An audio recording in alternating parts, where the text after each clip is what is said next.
Yan, so another releasing guys for the EcoSport. Sir, na-test drive nyo kanina? Ay, apa. Kumusta ang test drive kanina? Smooth na smooth. Ayos naman. Sige, sarap ibiyahe niyan. So, diretso na kayong Bicol. So, syempre, full SOP yan. Nakita nyo naman lahat ng videos, yung lahat ng ginawa. So, pati yung mga huling ginawa dito, yung tires. Tapos, syempre, yung detailing. Ayun, okay na. Pababa mo konti yung camera ko, Edwin. Kasi may gulong. Okay na. Sige, okay. Baka naka-wide pala yan. So, ayun, pogi guys. So, babiyahe na si Sir bukas sa... lahat yan. Biyaheng Bicol. So, ang daming sa Bicol kadalasan red, no?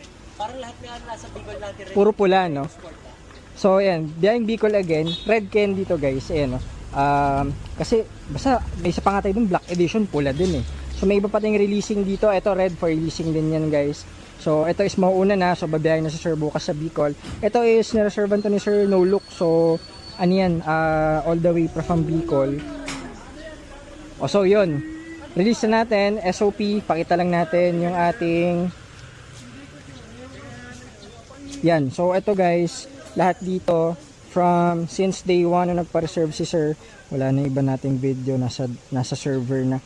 So from transmission to paint shop to workshop sa under chassis, mga cooling system, so yung mga shift work NB, lahat po yan kasama, test drive, so lahat documented.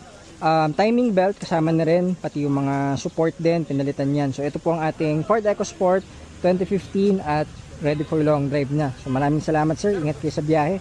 At test drive na pala nila kanina to. Pinakabit lang ni sir, may dala siyang dashcam. Sorry, papicturean ko lang kay Jared. Yung picture yung box. Ano yan? Yung sa ano, yung sa app? Ano yung pre? Sa mismong mirror na just yung dashcam, yung level nung ano. Ay ganun, bumababa.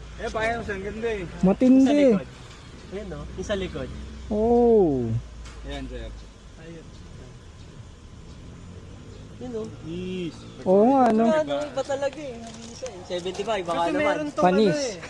Meron din siya nung pag nakapark magre-record pero bubunutin ko na lang kasi siyempre. Oo, yun lang, ingatan nyo lang, bunutin nyo. Para hindi malowbat. Ayun, marunong si sir. 75, baka naman. Okay. So bukas sir, biyaheng Bicol kayo. Saan sa Bicol? Naga. Oh, marami tayong clients, mga taga Naga. Karamihan pula din. Baka magkita-kita kayo dun. Sige sir, thank you. Picture. Ayos. Okay. Wait naman siya. Thank you so much. Ingat kayo sir. Ay, sticker ni sir. Para ano? Yan, so another releasing 2015 EcoSport Trend Bicol bound. Again, Naga. O, kita-kits kayo doon mga taga Naga. Shout out sa inyo. Wala bang car meet doon ng ano, mga pulang... Puro EcoSport to. May isa pa tayo doon, Fiesta, yung silver, no? Si taga Japan. Okay. Dami nyo na dyan.